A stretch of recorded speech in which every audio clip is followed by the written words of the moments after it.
basically I'm going to be working through this and going pretty quickly. So this is just to check your work. I'm assuming that you've done this already, so I'm not going to be pausing a lot or anything. All right. For question number 1, you have a secant function, which you know is the opposite of cosine. Or, yeah, the reciprocal function of cosine. So I'm going to start with a couple things. I know that my amplitude is 3. My sinusoidal axis is 5. So 1, 2, 3, 4, 5. I graph that in. 1, 2, 3. My upper bound. 1, 2, 3. My lower bound.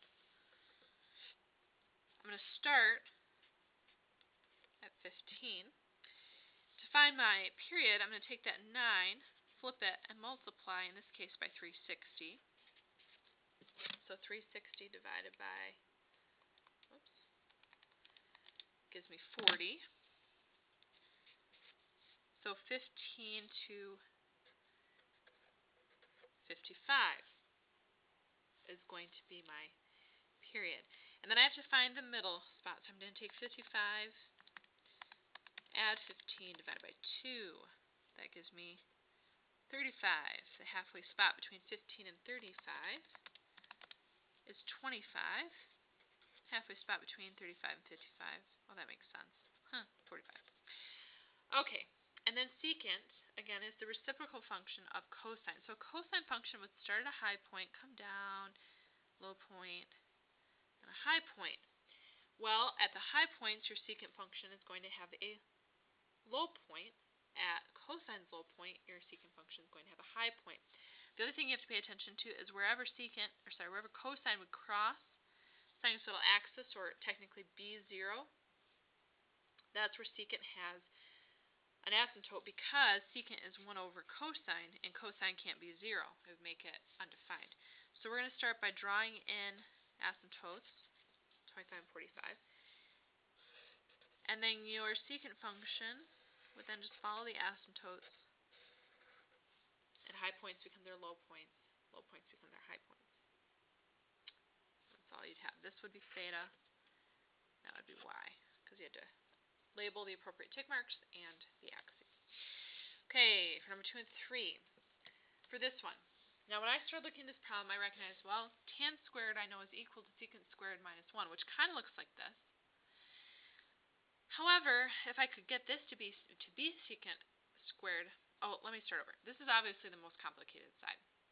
The other thing is, I know I want to end up with one term, and I have 2 terms right now, so my job right now is to somehow figure out how to get these together, which means I need common denominators. So that's where this conversation needs to go.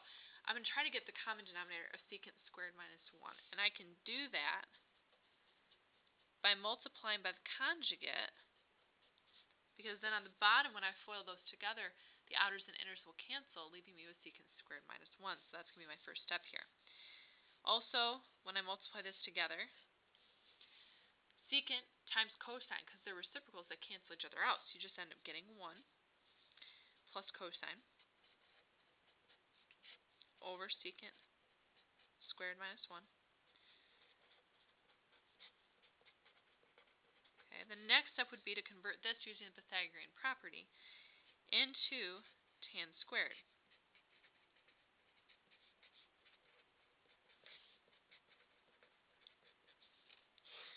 Cosines cancel, leaving you with just 1 when you actually subtract. They cancel.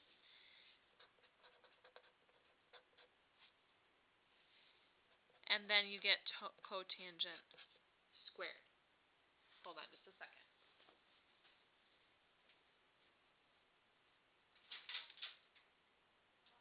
Okay. Yeah, I'll be done in a little bit.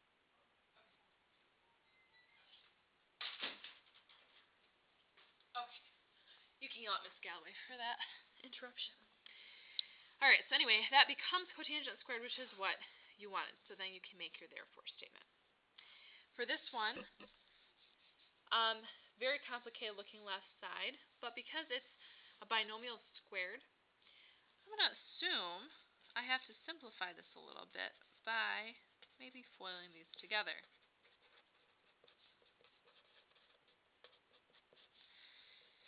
And same thing here.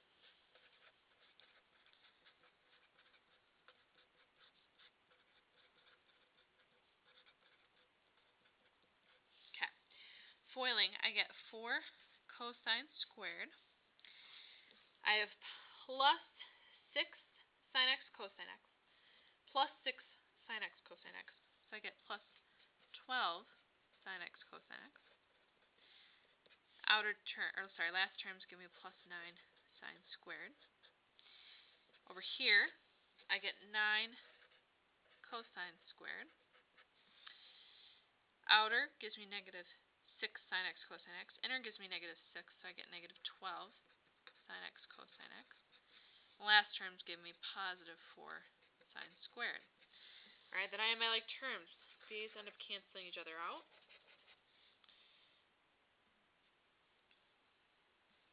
And then, it's a little bit tricky, but basically, I can see I have a 4 and a 4 here, with a sine and a cosine squared, and a 9 and a 9 and a sine and a cosine squared. I'm going to group these and pull out their greatest common factors.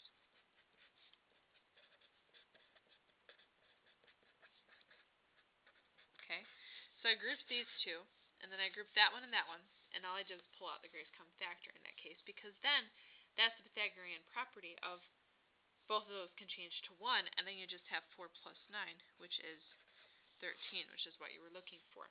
So then you can make your therefore statement. Okay, okay, 4 particular equations that represent the sinusoid. So let's go ahead and graph this, baby. Amplitude is 3, sinusoidal axis is at 4. 1, 2, 3. Okay. I'm going to take that 30, flip it, multiply by 360, which ends up getting, I think, 12. Yeah, 12. And I'm going to start at 40, which means my ending is 52. Halfway in between is 46. So then you have 43. Halfway between those should be 49. Let's just double check. 49. Okay, and then you have a sine function. So you start at the sinusoidal axis, you go up, and then like that. Alright. You have to find 2 equations, or 4 equations total. This is one of them. My other sine equation has to have a negative amplitude. Well, first of all, with all these equations, your sinusoidal axis is going to be the same, your amplitude is going to be the same, your b value is going to be the same. The only thing that's going to change is this phase displacement, and it's negative.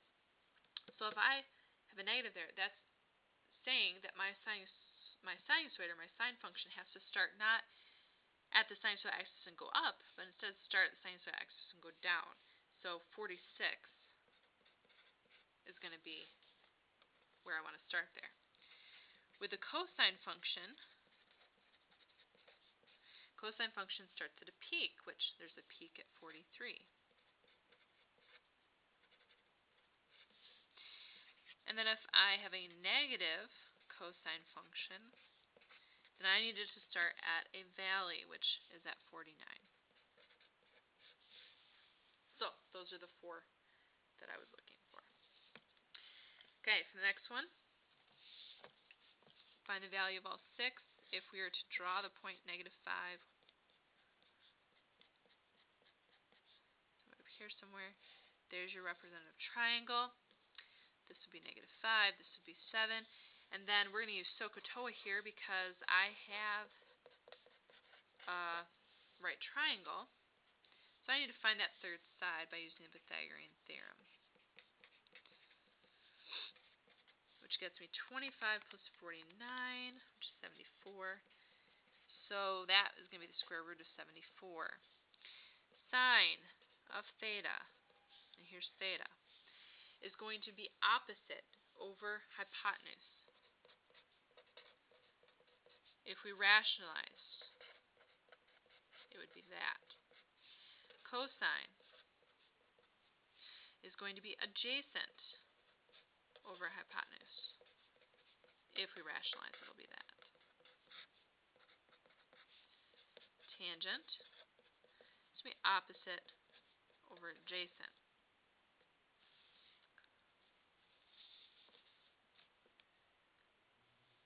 The flip of all of these would be cosecant of theta, would be square root of 74 over 7.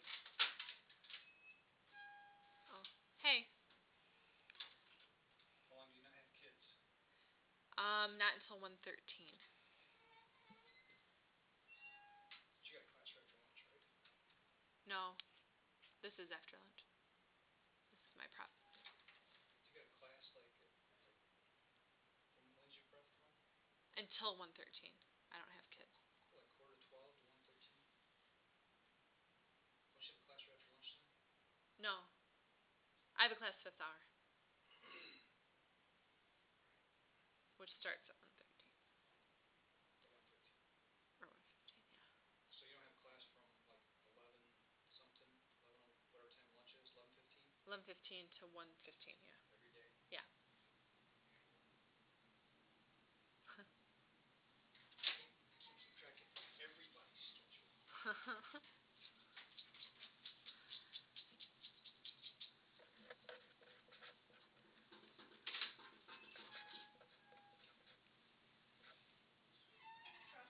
Hi. Sure.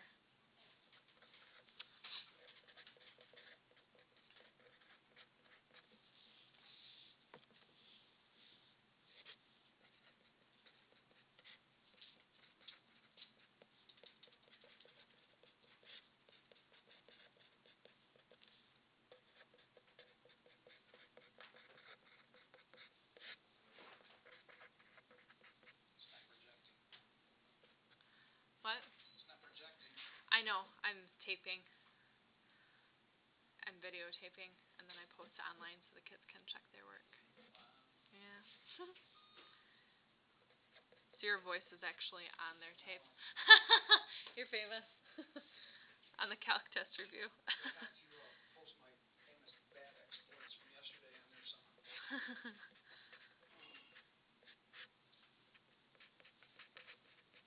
Alright, maybe I'll come back and do this during lunchtime and then we can finish this. Okay. By the time I get stuff around, it'll be... That time. I'm not set up to work yet today, so... Okay. But stuff's sitting there on my bench, so I'm all prepared for it. Cool. Thank you, Laval. Okay, so sorry for those interruptions. This one, just real quick, I showed you the work there. This one you'd want to start with this side. This is the more complicated side because the subtraction is on the bottom.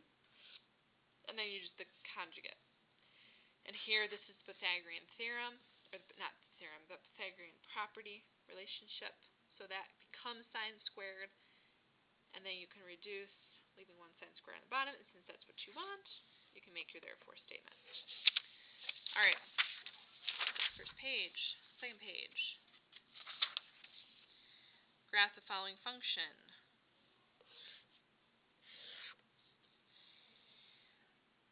Sine, so axis is -5, 1, 2, 3, 4, 5. Amplitude is 6.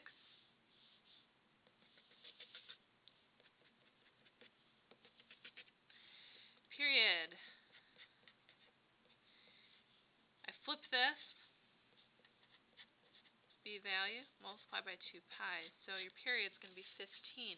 Actually, I'm going to start at -8. 1, 2, 3, 4, 5, 6, 7, 8. Oops, sorry, I shouldn't have put a point there. I'm going to start at -8. And then I'm going to go forward 15. Now, you might have gone backward 15. That's fine. But I'm going to go forward 15. So if I go forward 15, I'm going to be at +7. 1, 2, 3, 4, 5. Okay, so there's a space of 15 between the two. To find the middle value, you add -8 plus 7, divide by 2. You get -0.5.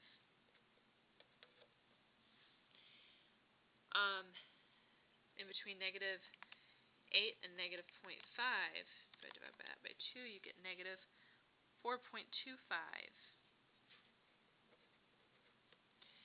And then -0.5 plus 7 divided by 2 gives me 3.25. Okay. With tangent is sine over cosine. So wherever cosine is 0, you're going to have asymptotes. Cosine is 0. Well, if we started here, went down, back up, cosine is going to be 0. at negative 0.2425 and positive 3.25. So you're going to draw your asymptotes there. Wherever sine is 0, tangent will also be 0. So sine is 0 at 8, because then you would go up for sine, and then come back down, and then at negative 0.5 again, and then go down, and then come back up, and then, right? Yeah. And then at 7. So you could draw your sine function in there. But we're drawing tangent, which then on the upper and lower bounds for tangent, you just have to eyeball it and make your in-between spots there. And tangent increases from left to right, so increasing from left to right, following the asymptotes, that's what your graph should look like. And again, labeling your x's, you have x and y. Okay, two solutions of the equation. Hold on. Okay, two solutions of the equation. Give your answers in degrees and radians. In this case, cotangent square root of 3, you have to use your hand trick. Cotangent is the opposite of tangent. So I know with my hand trick, if I flip my hand, in order to get to cotangent, like tangent is the amount of fingers on the top, so we can't have this finger be down because then tangent is square root of 3. So I'd actually need that finger to be down because then cotangent would be the bottom amount of fingers over the top. So that is a 30-degree reference angle. But this is a negative value, which tangent is negative in the second and fourth quadrant. So basically, I'm looking for the 30-degree angle in the second and the fourth quadrant, which will be 180 minus 30, which is 150, and 360 minus 30, which would be 330. You also need to give the same two answers, but in radian form. So 150 in radian form would be 5 pi over 6. 330 in radian form would be 11 pi over 6. So those are the four answers that I would expect to see. Cosine is equal to square root 2 over 2. That's a little bit easier. To get that value for cosine, you'd need 45 degrees down as your reference angle. Your value is positive, which means I'm looking for the first and fourth quadrants for cosine. So it's the 45-degree angle in the first quadrant, which is 45 degrees, and the 45-degree angle in the fourth quadrant, which is 315. And then you need both answers in radians, so 1/4 pi and 7/4 pi. Okay, when you have a value like this, sine of theta equals -1. This is a unit circle angle. Sine, remember, is paired with your y values on the unit circle. So where y is -1, that's going to be that value there. So sine of 270 would be -1 over 1, and we want that value. So 270 is one answer. Giving that in radian form would be 3/2 pi. And I know it says find two solutions, but in this case, you just have one solution. Okay, flip. Okay, I'm just going to basically talk through this one, because you would have to put it in your own words, so I'm not going to write down exactly what to do there. Concept of limits in your own words. 4 distinct attributes or facts about limits. You could say pretty much anything you wanted about limits. The definition of a limit is it's a single y value that the graph approaches or your function approaches as it gets closer to a certain x value. You could say a limit is what's happening around a particular point, not exactly what's happening at that point. That a limit doesn't exist. If you have, certain scenarios, you could talk about that. You could talk about maybe some ways you can solve for limits. You could maybe talk about conceptually what a limit is in real life. Like you're getting closer and closer and closer to an actual speed. but you might not ever reach that speed exactly. You could talk about infinite limits and what that really means. That infinite limit is basically telling you that a limit doesn't exist, but it tells you what direction your values are headed. So you can tell what kind of asymptote is going on there. Let me see, what else? You could talk about,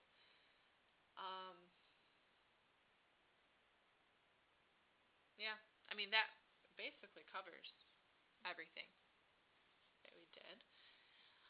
But the four attributes, those are just like four things about limits that you can tell me. It doesn't have to be the concept of limits necessarily, but just four things in general about limits that you can say. The concept of continuity, in your own words. Continuity means you have an unbroken graph, so the limit is the same from the left and the right. That you could basically draw the curve of the line without ever lifting your pencil. Those are all concepts of continuity. You could also include what makes it a removable or a non-removable discontinuity when it is discontinuous, and what kind of graphs or functions are discontinuous. You could say things about that. Define derivatives and integrals. Should be a paragraph each, and explain what they are mathematically and physically. So derivatives, instantaneous rate of change. Mathematically, you could also talk about how to solve if you have a table of values, or if you have a function, or if you have just a graph. So those are things that you can talk about there in your paragraph. Physically, it would mean the velocity of an object. Integrals, physically, is the distance traveled or the accumulation of value. Mathematically, it's finding the area underneath the curve. And then you can talk about the trapezoidal rule. You can talk about counting boxes, or the different methods that we use to approximate the integral as part of your paragraph. As a question on radians and unit circle, kind of do the same thing here. Or what a radian is and represent in your own words. Well, a radian is another way to measure an angle, but it has all to do with the arc length. Because it's basically taking your radius, and if you say my angle is 3 radians, you're saying that the angle that I've drawn, that angle, as I move around the unit circle, or if I connected, that I can fit 3 of my radiuses along the arc. And that's what gives me 3 radians. So it's not, pi is just a unit of measure that we use, but pi is 3.14. So what that's saying is when you say pi radians, you're saying 3 whole radiuses and 1 point or 0.14 radius fits into that angle along the arc. So it's just another way to talk about measuring angles. The reason that a radian is so helpful is because radian has to do with distance measured, because how many radiuses or how many lengths make this angle, instead of focusing in on degrees, which only really work in triangles. Explain how the unit circle and triangle and trigonometry are related, why you need the unit circle and trig. They're related because, like, we can draw in a right triangle here, and to get, like, if this was 45 degrees, that was my angle, then that value there is the value that we get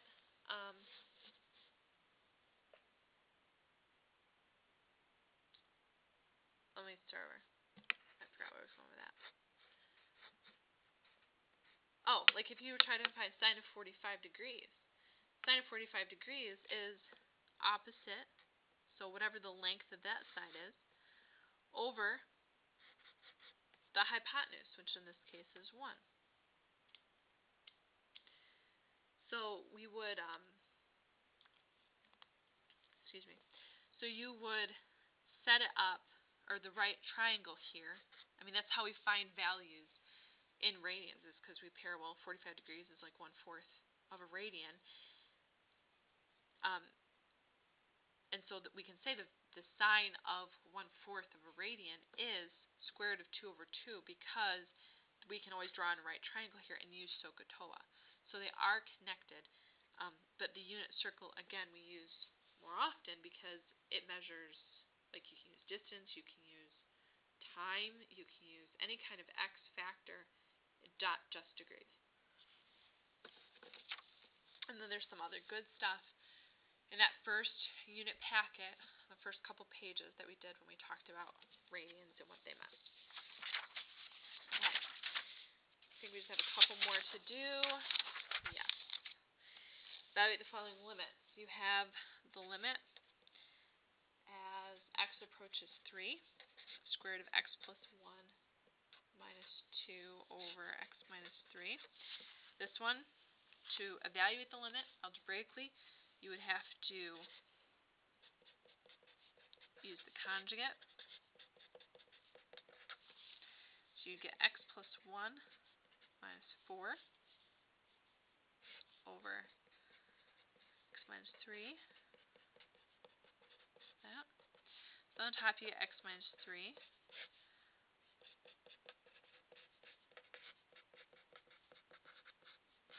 Those cancel, leaving you with, well, if we substitute 3 in, you get square root of 4, which is 2. 2 plus 2 is 4, so you should get 1/4 there.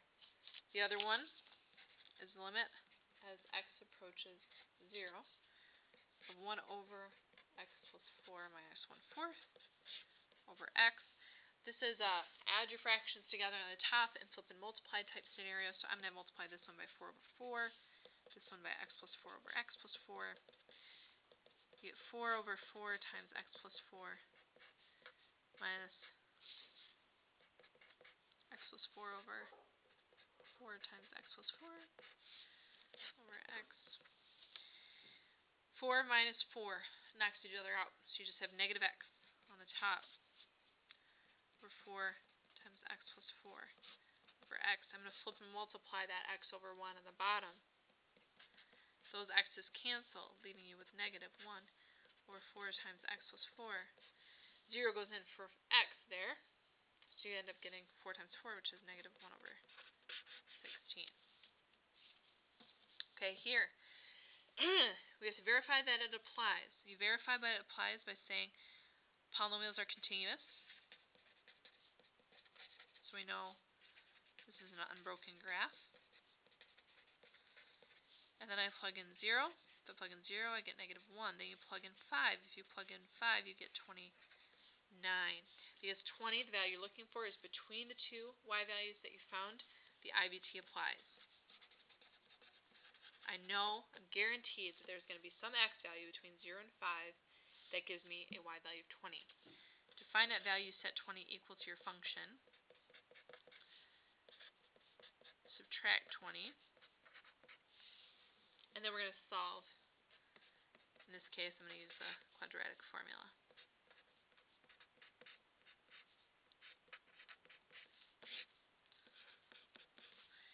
You end up getting,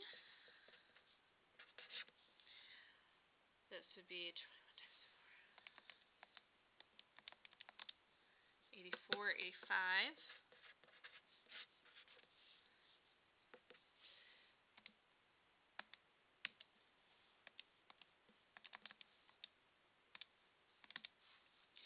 But you get 4.109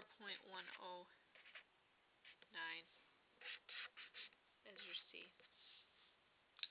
Okay, that I think finishes that up for us.